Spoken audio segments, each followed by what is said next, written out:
এখন আল্লাহ কি কয় চান? কয় মানুষ যখন ঘর থেকে বের হয় তখন তার দুইটা দুশ্চিন্তায় কাজ করে। কয়টা? হ্যাঁ, দুইটা দুশ্চিন্তা।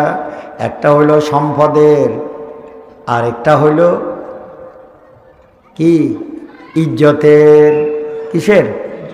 ইজ্জতের। দুইটা দুশ্চিন্তা বাহির হইলে ঘরে গেলে একটা সমস্যা, দুইজনের যদি মিল মহব্বত না হয় তাহলে তো আল্লাহ বলে ফাসসালিহাতু কানিতাতুন হাফিজাতুল লিল গায়বি বিমা হাফিজাল্লাহ।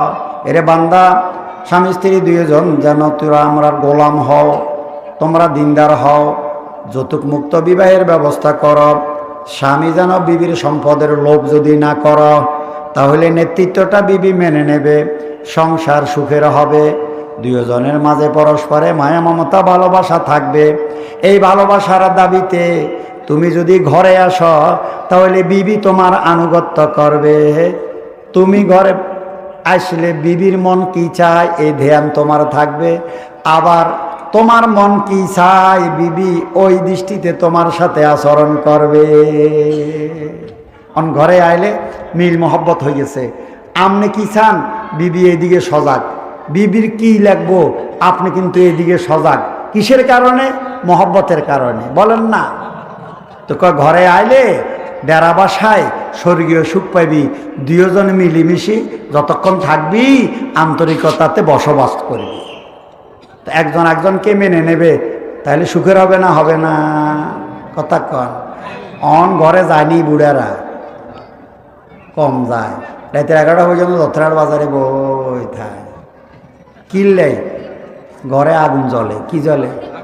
হয় বুড়ির লগে মিল নেই, ন হুতুর লগে মিল নেই, ন হুতুর বল লগে মিল নেই, এক জায়গা না এক জায়গায় যায় ঝামেলা। তাই হইসা ফগড়ে কোকা লই রাতের 11টা পর্যন্ত দত্তরার বাজারে। যখন দোয়ানদারে ছাটার টানি কয়ে ঠেলি দিয়ে বার হয়ে যান, তখন ঘরে যায়, যাই হয়তো খাইছে নয় খাই ন, পটলে যখন দুগা খাই ওইদিকে মুখ করি, আস্তে হড়ি রইছে, ঘুম গেছি না জানি না, তবে হড়ি রইছে। ভোরবেলায় উড়ি আবার গত্তন বার হয়ে চলিয়ে আছে। এরকম আছে না নাই মানুষ? নিশ্চয় ঘরে কি আছে? অশান্তি আছে। বলেন না ঘরে কি?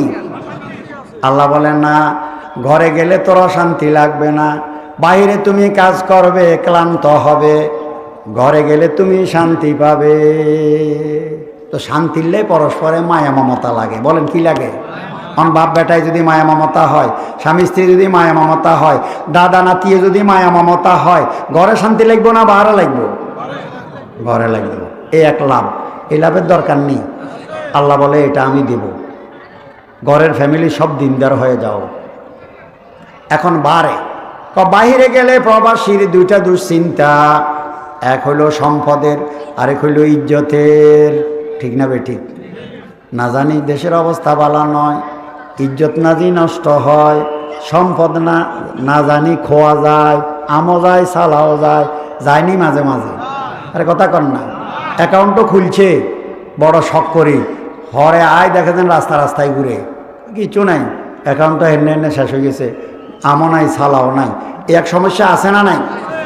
আল্লাহ বলেন না দুইজন যদি দিনদার হয়, দুইজনের ভিতরে আমি আল্লাহর ভয় থাকে, স্বামী যদি বিবির সম্পদের লোভ না করে, আমি আল্লাহ অভয় দিলাম বিশেষভাবে স্বামীরে। তুমি যখন প্রবাসে যাবে দুইটা দুশ্চিন্তা তোমার ভিতরে কাজ করবে, এক হইল আমার সম্পদের, আরেক হইল আমার ইজ্জতের। আমি আল্লাহ অভয় দিলাম ফাসসালিহাতু কানিতাতুন হাফিজাতুল লিল গায়বি বিমা হাফিজাল্লাহ। বিবি তোমার ঘরে জীবন দেবে, তোমার সম্পদ কাউকে দেবে না, তার জীবন যাবে, ইজ্জত নষ্ট হইতে কোনোদিন সে দেবে না। এই রক্ষা করার দায়িত্ব আমি আল্লাহর থাকবে। এখন আমারে কন যে প্রবাসী এই দুই দুশ্চিন্তায় থাকে, প্রবাস জীবনে আমেরিকা থাকলেও শান্তি পাবে? তো কেন পাইল না? নিশ্চয়ই ঘরের বিবি দিনদার নয়। কথা কন কি নয়? এই যে একটু আগে আপনাদের কইছি দাম্পত্য জীবনে সুখ পাবেন দুইজন যদি দিনদার হয়, আল্লাহকে মানে। আল্লাহকে না মানলে আপনি যত খুশির সামান করতে পারেন, হাসতে পারেন অটো হাসি, কিন্তু আত্মার হাসি কোনোদিন আপনি হাসতে পারবেন না। এখন একটা ছেলে, কথার কথা মনে করেন, নিজের দুই চোখে দেখছে নিজের বিবি তার বয়ফ্রেন্ড নিয়ে থাকতে দত্তনাথ বাজারে মেজদি জেলা শহরে গুরুপাক খায়, দৌড়াদৌড়ি করে, দেখছে না? দেখে না? বেপর্দায় চলে কন্যা কি ও মনুর সাথে গল্প করে, যেদিকে মন চায় ওদিকে চলে যায়। এটা তো আপনি সামনে থাকি দেখি সামলাই গেছেন, আপনার রুচিবোধ নাই এই জন্যে। কিন্তু কোরআন বলে যখন তুমি চোখের আড়াল হবে এই দৃশ্যগুলা তোমার ভিতরে ক্ষতর সৃষ্টি করবে। মন বারবার বলবে চোখের সামনে দেখছি যাত্রার সাথে আমি থাকতে বাহিরে আড্ডা মারে, এখন আমি নাই, না জানি কোন দিক থেকে কোন দিকে ঘুরে আমার টাকা আমার চোখের সামনে পাতার মতো নষ্ট করছে, এটা তো আমার চোখের দেখা, এখন আমি নাই, আমার অর্থটা কোন দিকে কিভাবে ব্যয় হয় আমি তো হিসাব করতে পারি না, হিসাব কষা সম্ভব হয় না। তাহলে বলেন এই প্রবাসী শান্তিতে থাকবো? তাহলে শান্তিতে কেন থাকলো না? দিনদারি নেই ঘরের বউ। তো আল্লাহ বলেন ঘরের বউ যদি তোর দিনদার হয় আমি আল্লাহর ভয় পাই, যদি দিনের উপরে 100% চলতে থাকে তাহলে ঘরে আসলে শান্তি পাবি, পরস্পরে মিল মহব্বত হবে, বাইরে চলে যাওয়ার পরে দুই দুশ্চিন্তা তোর আসবে না। আমার মন বলে জীবন যাবে, ইজ্জত দেবে না, জীবন যাবে, আমার সম্পদ নষ্ট হবে না। আমি বুঝতে পারছি না আপনি আপনার কথার কথা মনে করেন এই আয়াতের দাবি। আপনি আপনার মেয়েটাকে বিবাহ দিয়েছেন জাপানি এক ছেলের কাছে, বিবাহের পরে যে কদিন দেশে ছিল আপনি চোখে দেখছেন তার চোখের দৃষ্টি ভালো নয়, তার চাল চলন ভালো নয়, চারিত্রিক গুণ বলতে তার মধ্যে কিছুই পাওয়া যায় না, নীতিনৈতিকতা তার মধ্যে নাই, মনে হয় চরিত্র দোষ আছে। সত্য বলেন এই ছেলেটা যদি জাপান চলে যায়, এই পরিবেশে যদি তার উপরে সন্দেহ জাগে তাহলে এই মেয়েটা এখানে আগুনে তড়ফড় করবে, সে দেশে যায় না জানি তার সাথে কার সাথে তার সম্পর্ক হয়। এই মানসিক যাতনা যদি সে পায়, বনানী গুলশানের এয়ার কুলার বাড়িতে রেখে গেলে তে কি শান্তি পাবে? শান্তিটা কেন পাইল না? অর্থের অভাবে না চরিত্রের অভাবে? এখনো যে বিবাহগুলা ভাঙতেছে, যারা দিন ধর্ম মানে না, যারা মানে না তাদের যে সংসারগুলো অহরহ ভাঙতেছে, সেই ভাঙতেছে শুধু চরিত্র দোষে। বলেন কিসের দোষে? হ্যাঁ, চরিত্র দোষে। কদিন ঝোঁকে মিলে গেছে, পরে দেখলো যে এটা তো জীবন হয় না। কেন? আল্লাহ রাব্বুল আলামিন এক জায়গায় বড় কঠিন রাখছে বান্দারে। একটা অসৎ মানুষও যে জিনা বেবিচারি করে, শত মেয়ের জীবন নষ্ট করে আনন্দ পাবে, কিন্তু সে যদি কোনো মেয়ের বিবি হিসাবে গ্রহণ করে তখন সে চায় আমার বিবি কারো সাথে কোনো কি অসৎ চরিত্র কাম করতে পারবে না। একটা মেয়ে হইতে হারে পতিতাও যদি কারোর স্বামী হিসাবে বরণ করে, যদি বলে তুমি আমার স্বামী, তখন এই পতিতাও চায় আমার স্বামী কারো দিকে চোখ তুলে দেখতে পারবে না। এই জন্য ইসলাম যে বলছে পারিবারিক জীবনে সুখের জন্য ধার্মিক হওয়া, রাসূল এমনি বলে নাই 1400 বছর আগে। তাই রাসূল বলছে ফাসফার বেজাতির দিন, পাত্রপাত্রী পছন্দ করতে ধর্মকে প্রাধান্য দেবে। আরে ডেরাবাসায় জীবন সুখে যাবে, ধর্মকে যদি প্রাধান্য না দাও, চরিত্র গুণ না থাকে, রাজার রাজমহলে রাজপুত্রের সাথে বিবাহ দিয়েও হয়তো ভাঙ্গে যাবে অথবা মারা যাবে। কথা লম্বা হয়ে গেছে, আমি বুঝতে পারছি আপনাদের। আল্লাহ রাব্বুল আলামিন এই পয়েন্টে আমাদের চলার তৌফিক দান করেন। এই জন্য ইসলাম পরিবারটিকে আত্মবিশ্বাসের উপরে, অর্থের উপরে নয়। বলেন কিসের উপরে? সংসারটিকে আত্মবিশ্বাসের উপরে। দুইজনের পার্টনারশিপের ব্যবসা থাকে আত্মবিশ্বাসের উপরে। কথা কন কিসের উপরে? এই কথাটা কেন আমরা বুঝতে চাই না?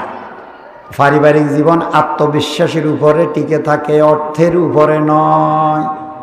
আত্মবিশ্বাস যদি ভেঙে যায় তাহলে আর পার্টনারে কোনো কাম নাই। তো আত্মবিশ্বাস বাড়ে ধর্ম পালনে। যিনি যত বেশি ধর্ম পালন করে ওর প্রতি তত বেশি আত্মবিশ্বাস হবে, যিনি যত বেশি চরিত্র গুণে গুণান্বিত হবেন উনার প্রতি তত বেশি আত্মবিশ্বাস বেড়ে যাবে। এই দুটো বুঝতে পারছি না। আরেকটা কথা বুঝেন, ইসলামে পর্দাকে ফরজ করছে। বলেন কি? পর্দা ফরজ কইলে আমাদের দেশে আমরা বুঝতে পারি নাই বলে মেয়েরা মনে করে পর্দা কইলেই হাতা করে বুঝে ঘরে ঢুকাই দিছে। পর্দা নারী পুরুষ উভয়জনের উপরে। এই কথাটা আপনারা এখন বারবার বলেন, পর্দা কথাটা নারীর জন্য নয়, শুধু নারী না, পর্দাটা নারী পুরুষ উভয়জনের জন্য। কুল্লিল মুমিনিনা ইয়াগুদ্দু মিন আবসারিহিম ওয়া ইয়াহফাযু ফুরুজাহুম ওয়া কুল্লিল মুমিনাতি ইয়াগুযুযনা মিন আবসারিহিন্না ওয়া ইয়াহফাযনা ফুরুজাহুন্না। আল্লাহ দুইজনকে কইছেন, মুমিনদেরকে বলেন ওরা যেন চক্ষু সংযত রাখে, মুমিন নারীদেরকে বলেন যেন ওরা ওদের চক্ষু দৃষ্টিকে সংযত রাখে। পুরুষ যেরকম নারীর দিকে তাকানো এটাও বেপর্দা, নারী পুরুষ দিকে তাকানো এটাও বেপর্দা। তাই পর্দা উভয়জনের। আমরা আমাদের মতো করে, ওরা ওদের মতো করে, কারো চোখে কেউ পড়া এটা ঠিক না, কথা কন। এই জন্য নারী পুরুষের উঁকি মারি দেখা এটাও বেপরদিগি, পুরুষে নারীর উঁকি মারি দেখা এটাও বেপরদিগি। আরে বুঝতে পারছি না? হ্যাঁ, হয়তো নারীরে কেন কইছে তোমরা বোরখা দিয়ে বের হ, আমন করে কয় না, কয় মিয়া পুরুষের তৈয়ারও হয়েছে বাহারের জগতের জন্য, নারীর তৈয়ারও হয়েছে ঘরের জগতে। তাই ঘর থেকে যে বের হয় মাঝে মাঝে তে একটু বোরখা দিয়ে বের হইলে সহজ হবে। পুরুষেরা তো 24 ঘন্টায় বাহিরে থাকে, কত বোরখা তারা গাদ দিব, কথা কয়। তো এভেলেবেল বাহিরে পুরুষ নন, এই জন্য বলছে নারী বোরখা দিয়ে আসবে। এরা এটারে ভুল বুঝিয়ে হেলাইছে।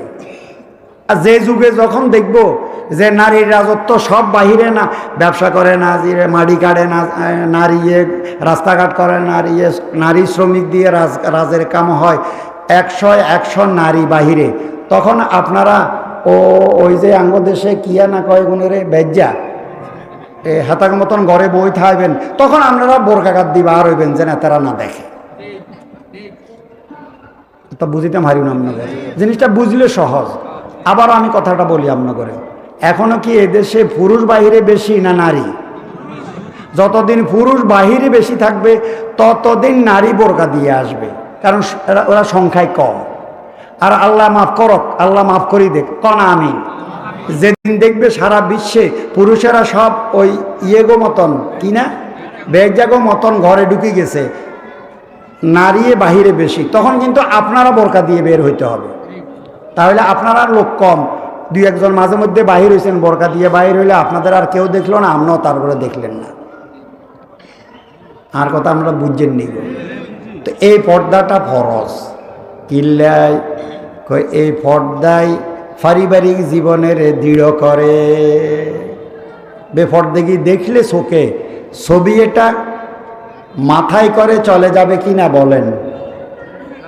তো যখন নিজের চোখে আসবে, আমার চোখের সামনে এখানে ভিডিও হয়ে আছে বিবির বেপরদেগি আচরণ, আমারও বর্তমানে না জানি কি হয়, এই সংসারে আস্তে আস্তে ছিঁড় ধরবে। দুশ্মনে যদি অন কান কথা মারি দে, এটা এমনি তো এমনি হয়ে গেছে গো, হাতে চোখে যা দেখছে কানে অন হুনি, হয়তো আবুজা ওখান থেকেই বুঝছেন নি ডিভোর্স লেটার ফাড়াই দিবে। বুঝিতে মারি না আমরা বলে, এই জন্য ইসলাম এভাবে করছে। রাগ করছেন নি কোনো? আপনারা রাগ করিয়েন না, আল্লাহ আমাদের বুঝার তৌফিক নসিব করুন।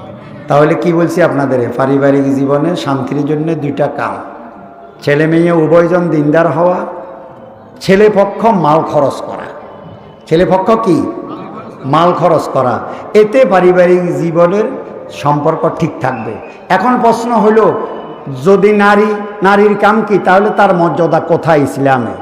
খুব বুঝেন তো, ইসলাম না পুরুষের দিছে সম্পদ আহরণ করো, নারীর রাখছেন ঘরে। দুইজনের 2 কাম। নারীর কাম হলো সন্তান প্রজনন, বলেন কি এটা কোনো পুরুষের পক্ষে সম্ভব? আর বলেন না? তো একদিকে সম্পদের প্রয়োজন, আরেকদিকে সন্তানের প্রয়োজন। আল্লাহ কিরকম সমান অধিকার করে দিলেন, পুরুষ তুই সম্পদ আহরণ কর, নারী তুই সন্তান প্রজনন কর, লালন কর। তো দুজনের মাধ্যমে এই দুনিয়াটা টিকে থাকবে। একজনের সম্পদের যোগান দেবে, আরেকজনের সন্তান জাতিকে উপহার দেবে। দুজনের মাধ্যমে দুজন একের প্রতি অন্যের সহানুভূতিশীল হবে। টাকা পাই, নারী খুশি, আমার পেটের ভাত দিছে স্বামীয়ে, স্বামী আসি হুতেরে কোলে লই, বিবির উপরে খুশি। আমি যদিও টাকা দিছি, আমার বিবি তো আমারে ছেলে দিছে, কপালে চুমুক খাই, বিবির জন্য পাগল হয়ে গেছে। বুঝিতাম হারি না কি কেউ কি কারোর থেকে কম নেই? আপনি দিলেন সম্পদ, বিবিয়ে দিল। তো আপনি দিলেন টেয়ার বান্ডুল লই বিবির হাতে, বিবিয়ে তুলে দিল হুদগারে আমনের কোলে, নেন ইজা। আমরা যদি কোন টেয়া তো ব্যাগ আয়ে দিই, তো বিবিও করবো হুদ তো কোলে আমনেরে দিছি। আপনি বিদেশ কামাই করেন হুতেল্লাই, তো হুদকে দিছে আমনেরে, ও তুমি। তাহলে বোঝা গেল কেউ তো কারো থেকে কম নয়, দুইজনে দুই হইল। এখন কন, সন্তান কি কোনো পুরুষে দিতে হারিব? সত্য কথা কন, হারিব না তো। তাহলে এখন সন্তানও দিল বিবিয়ে, সম্পদও বিবির, তা আমনে কিয়া ঘোড়ার ডিমনি। এই জাতি পুরুষ অবহেলিত হবে, যাযাবর হবে, যখন তার দুনিয়াতে তার কোনো অবদান থাকবে না। কি নাই? অবদান নাই। সন্তান যার, সম্পদও তার। তাহলে আপনার আর কিচ্ছু নাই, সম্মান আপনার জীবনে নাই। বুঝিতাম হরিনামনগরের কথা এটা। আপনারা কইবেন বলে না, তারপরও হইব, আয় তো স্বামী, দেখেন হুতে আইছে কতুন, যদি আয় না হইতাম, কথা কন না। আপনারা অবাক হবেন কোরআনে আপনাদের কি কইছে। কোরআনে কয় ওয়াসাইনাল ইনসানা বিওয়ালিদাইহি হামালাতহু উম্মুহু ওয়াহানান আলা ওয়াহান ওয়া হামলুহু ওয়া ফিসালুহু ফি আমাইন। অবাক হয়ে যাবেন।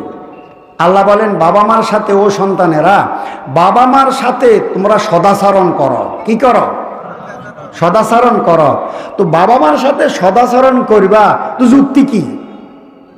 এই যুক্তিটা কি? কথাটা বুঝেন তো। আল্লাহ যুক্তি দেয়, আল্লাহর সব কথা যুক্তিভিত্তিক। তো আল্লাহ বলে বাবা মার সাথে সদাচরণ তুমি করবা। প্রশ্ন হইল কেন আমি বাবা মার সাথে সদাচরণ করব? তো আল্লাহ কয় হামালাতহু উম্মুহু ওয়াহানান আলা ওয়াহান ওয়া হামলুহু ওয়া ফিসালুহু ফি আমাইন। কয় ছেলে শুন, তুই কি ছিলি? কয় না।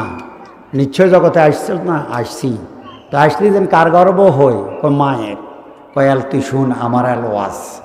আল্লাহ ওয়াজ করে, কয় তোমার মা কষ্টের উপরে কষ্ট উঠাইছে। এক হইল গর্ভে ধারণের কষ্ট, দ্বিতীয় হইল প্রসব করার কষ্ট। তো যে জাল্লায় কষ্ট করে তার থেকে কিছু পাওয়ার দাবি রাখে না। যুক্তিটা বুঝছেননি? মাই কষ্টের উপরে কষ্ট করছে, হামালাতহু উম্মুহু, উম্মু মানে সন্তানের মা। মাই কষ্টের উপরে কষ্ট করছে। এক কষ্ট গর্ভে ধারণের কষ্ট কি কম না বেশি? দুই প্রসবকরণ, প্রসবের কষ্ট কত বেশি মায়ের? আল্লাহ বলে এই দুই কষ্ট। এরপরে আরো একটা কষ্ট, কষ্টের পরে তো তোরে মারি ফেলাইবার কথা, মারে নয়। ওয়া হামলুহু ওয়া ফিসালুহু ফি আমাইন। তোর মা 2 বছর রক্ত চোষা দুধ খাওয়াই তোরে লালন করছে, খাওয়াই নয়? তো কষ্টের পরে কি তোর কাছে কিছু পাওয়ার দাবি রাখে না? বলেন না, যুক্তি কর না। আচ্ছা ঠিক আছে, তো মায়ের যখন এত কষ্ট করছে, তো মার তো আমার থেকে পাওয়ার দাবি রাখে, তো আর বাপের কিয়া? বাপে কিচ্ছে? কথাগুলো বুঝেন। এই বাপে কি গর্ভে ধারণ করছে নি? প্রসব করছে নি? 2 বছর দুধ খাওয়াইছে নি রক্ত? তো বাপের কিয়া? বাপের তো কিচ্ছু নাই। মানে আপনি কইবেন একদিনকে আমরা 2 জনে আনন্দ করছি, হেসুবা দেয় না সন্তান আছে। এটা তো কষ্ট নয়, এটা তো তোর গভীর রজনীতে আনন্দ। তো আনন্দের বিনিময়ে বুঝি অনুদান পায়, তাহলে তো আপনি কিচ্ছু পাইলেন না। আবার হেটার কোনো প্রমাণও নাই, কথা কন না। গর্ভেরটা প্রমাণ আছে, প্রসবেরটা প্রমাণ আছে, দুধ খাওয়াইছে প্রমাণ আছে, সাক্ষী আছে। আপনি যে গভীর রজনীতে মিলছেন এটার কোনো প্রমাণও নাই। খুব বুঝেন কথাটা। হায় হায়, ইসলাম কি কইছে। এখন আপনার সন্তানের উপরে কোনো অবদান নাই, সব মায়ের অবদান। কার অবদান? যে হাসপাতালে জন্ম হয়েছে সেখানে রেজিস্ট্রিতে মা আছে, আপনি নাই। এই জন্য ইসলাম কয় রে স্বামী, তোর একটাই অবদান ছেলের উপরে, সেটা হইল তোর মাল খরচ করন। এখন যখন আপনি মাল খরচ করছেন, দুধ খাইছে মার, ভাত খাওয়াইছেন আমনে, তো আমনে কোন দুধ তো খাইছ মার, তোর মারে ভাত খাওয়াইছে কে? ভাত খাওয়াইছে আর আব্বাই। তো আয় ভাত খাওয়ানে না, তোর মার বুকে দুধ হয়েছে, দুধে গেন তুই খাইছ, এই জন্য আয় বাপের তুই কদম বুসি করতে হবে। আর কথা বুঝেননি মিয়া, কথা কন না। হায় হায় হায়, এই স্বামীর হেডমে হয়েছে বিবির জন্য খরচ করো। এই খরচের সুবাদে বাবা হয়, এই খরচের সুবাদে স্বামী থাকে, এই খরচের সুবাদে নেতা থাকে। এই খরচ যদি স্বামীর খাত থেকে সরে যায় তাহলে স্বামীর আর কোনো মূল্য নাই। আমি স্থানীয় মানুষদের স্থানীয়ভাবে কিছু কথা কইছি, রাগ করছেন নি কেন? এই জন্য ইসলামে কইছে, এরে খরপোশ স্বামীর গাড়ে দে, তাহলে তুই স্বামী হিসাবে বাঁচি থাকতে পারবি, সন্তানের বাবা হিসাবে গর্বিত হবি। তা না হলে একক সব ওদের হয়ে যাবে, তোর মূল্য সমাজে 4 পয়সাও থাকবে না, না তোর বিবির কাছে 4 পয়সার মূল্য হবে, না সন্তানের কাছে তোর 4 পয়সার শ্রদ্ধা থাকবে। আর কথা কোন বুঝছেননি? তাহলে 2 কাম করবো, পরিবারে শান্তি পাবো। কথা বুঝে আছে তো? মনে রাখবেন নি? বাবা আছে শেষ হয়েছে, শেষ করে আর 5 মিনিট কইতাম নি, কই ক্ষতি কি? কোরআনের কথা অসুবিধা কি? 5 মিনিট 1 মিনিট কইলেও লাভ। এটা আলহামদুলিল্লাহ। তাহলে দেখেন, এই একটা প্রসঙ্গ শেষ করে দিলাম। কথা কন, বুঝছেন নি আপনারা? বুঝছেন তো? বুঝছেন তো? আর আরেকটা প্রসঙ্গ কই, কথা তুলছিলাম, অনেক কিছুতে আমরা খুশি হই কিন্তু সুখী হইতে, যেমন বিবাহের সময় খুশি হই, সুখী হই না। আশা করি একটু তো বুঝছেন, খুশির পরে সুখী হইতে পারি যদি ধর্ম পালন করি। ধর্মের বাহিরে গেলে খুশি হওয়া যাবে, সুখী হওয়া, সংসার টিকানো যাবে না, সন্তানের বাপ হইও লাভ হবে না। এখন আসেন, জরুর যে কথাটা এখন, সেটা হইল সন্তান পাইলে সবাই খুশি না? রাজা রাজপুত্র পাইলে যত খুশি আমরা, গরিব মানুষ ডেরা বাসায় সন্তান পাইলে তার চেয়ে কম না আরো বেশি? আরো বেশি। রাজা রাজপুত্র হয়েছে বলি মিষ্টি খাওয়াইছে, এই শেষ, আমরা তো হুতলই নাচিও। এখন প্রশ্ন হইল, খুশি সবাই হয়, সুখী হয় না কেন? এই দত্তরাটের আশেপাশেও কিছু বাবা পাওয়া যাবে যারা এই কথা বলে বেড়ায়, এমন সন্তানের বাবা হওয়ার চেয়ে আমার নিঃসন্তান থাকা ভালো ছিল। তাহলে এই কথা কি বুঝতে হয় না? তো যে জিনিস দিয়ে আল্লাহ আমারে খুশি করল, সেই জিনিস নিয়ে আমি সুখী হইলাম না কেন? কইবনি আপনাকে দিয়েন কথা? হ্যাঁ, তাহলে শুনেন। তো আল্লাহ বলে, ওয়ামুর আলাকা বিসসালাহ ওয়াসতাবির আলাইহা লা নাসআলুকা রিজকান নাহনু নারযুকুকা ওয়ালা আকিবাতু লিত্তাকওয়া। প্রথমে কইছি জান্নাতে মেহমান, আমরা এখানে গোলাম। আল্লাহ আমরে গোলামিল্লাই দুনিয়াতে প্রেরণ করছে, তাই গোলামি ধরেন সব আসান হয়ে যাবে। তা আল্লাহ এই আয়াতে বলে, হে রাসূল, আপনার অধীনস্থ পরিবারস্থ যারা আছে তাদেরকে আপনি নামাজের আদেশ দেন আর নিজে নামাজ কায়েম করুন। উম্মতের যত অভিভাবক আছে তাদের এই 2টা দায়িত্ব বুঝিয়ে দেন। এক, তারা নামাজ পড়বে, দ্বিতীয় সন্তানের নামাজি বানাবে। অধীনস্থ লোকের কি বানাবে? এখন প্রশ্ন, আপনার সন্তানের প্রথম আপনি নামাজি বানাবেন কিভাবে? এই কথাটা আমি বলবো 2 মিনিটে। তারপরে আপনার লাভ কি হবে এ কথাটা একটা আয়াতের ব্যাখ্যা দিয়ে আপনাদের বুঝিয়ে দেব। এখন নামাজি কিভাবে বানাবেন? তো আল্লাহ রাসূল বলে, জন্মের পরে কোলে থাকতে প্রথম কালিমা শিখাবে, আল্লাহর সাথে পরিচয় করাবে। কার সাথে? কথা কর।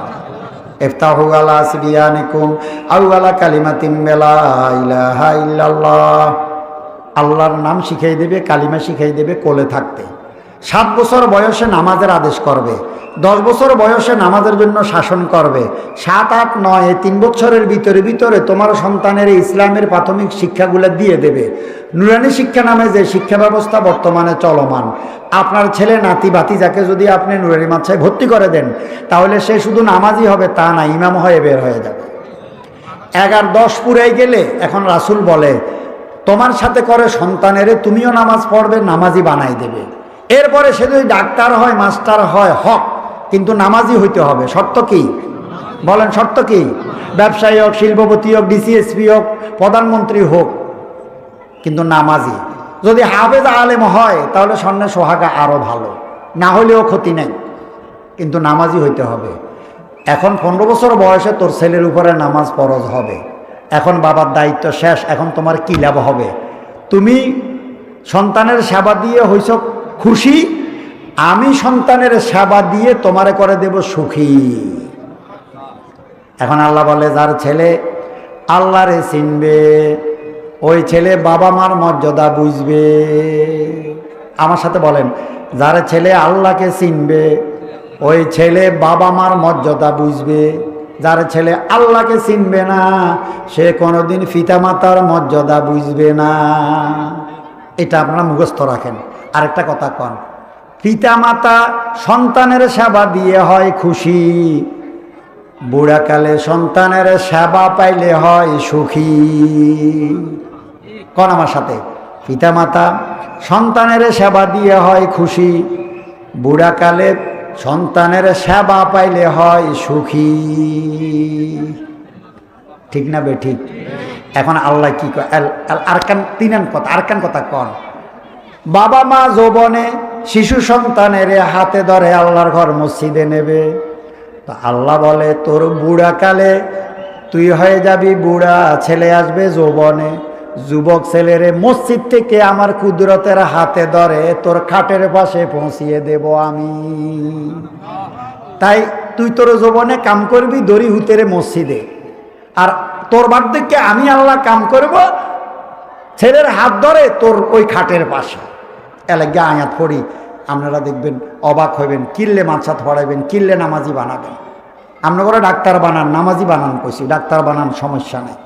এখন আল্লাহ কি কয় ছাড়, ওয়াকাযা রাব্বুকা আল্লা তা'বুদু ইল্লা ইয়াহু ওয়া বিল ওয়ালিদাইনি ইহসানা। যেখানে আল্লাহ রাব্বুল আলামিন আপন ইবাদতের কথা বলেন, পাশাপাশি বাবা মার সেবার কথা আনছেন। আল্লাহ বলে আমার ইবাদত করো, পাশাপাশি বাবা মার সেবা করো। আল্লাহ কি বলছেনি? বলেন না, আমরা হুতরে আবেদ বানাই দিয়েছে মসজিদে, আল্লাহ বুঝি হুতলো পাগল হয়ে গেছে না। আল্লাহ বলে ও সন্তান, আজান দিছে মুয়াজ্জিনে, তুমি আসছো মসজিদে, আমি খুশি। তবে তোমার বাপে আমার পরিচয় করাইছে, এখন আমি তোমারে বলবো তোমার বাবা মা ডাক দিলে তার পাশে যাবে। এল কেমনে যাইব সান, ইম্মা ইয়াবলুগান্না ইনদাকাল কিবারা আহাদুহুমা ওয়া কিলাহুমা। আল্লাহ বলেন বাবা মার দুইটা গুণ যখন দেহ থেকে ক্ষয় হবে, এক শক্তি আরেক বুদ্ধি, তখন আমি আল্লাহ বলছি বাবা মার সেবার কথা। বাবা মার শক্তি আর বুদ্ধি যতক্ষণ দেহে থাকে ততক্ষণ সন্তানের সেবা করে বাবা মা 80 বছর বয়সে। এখানে আমরা অনেকেই সন্তানের সেবাত আছেন, এখন আমি আমার সন্তানের সেবা করি। তা আল্লাহ বলে যেদিন বুড়া হবে বাবা মার উভয়জনকে অথবা কোনো একজনকে শক্তি আর বুদ্ধি যখন লেস হয়ে যায় তখন তাদের সেবার কথা আমি তোমাকে বলছি। এই হলো সময়। এখন সেবাটা করব কেমনে? আল্লাহ প্রশিক্ষণ দেয় আপনার সন্তানেরে। এই সন্তান যদি কারো নসিব হয় সে খুশির পরে সুখী হয়। ওয়ালা তাকুল্লাহুমা উফ ওয়ালা তানহারহুমা ওয়াকুল্লাহুমা কাওলান কারীমা। আল্লাহ বলেন বাবা মার সেবার জন্য যাবে বুড়াকালে, শক্তি আর বুদ্ধি নেই তাদের দেহে, কাঠের মধ্যে যখন পড়ে থাকবে তখন তুমি সেবার জন্য যাবে আমার আদেশে। তবে যাবে যেন আমি আল্লাহ জানি, সেখানে গেলে তোমার বিরক্তি লাগবে, সেখানে গেলে তোমার গোসা আসবে। শব্দ দুগা কইছি এখন। সেখানে গেলে বাবা বিছনা নষ্ট করে আছে, ও সন্তান তুই যাইলেই মাত্র এই তোর কাছে বিরক্তি লাগবে, আবার তোর গায়ে গোসাও লাগবে, রাগও লাগবে। কেমনে? বিছনা নষ্ট। বাচ্চা ছেলের সেবা দেওয়া আর বাবার সেবা দেওয়া, বুড়ার সেবা দেওয়া এক নয় আল্লাহ বলেন। তো এখন ঢুকলে লাগবে বিরক্ত, লাগবে না? লাগতো না? হ্যাঁ।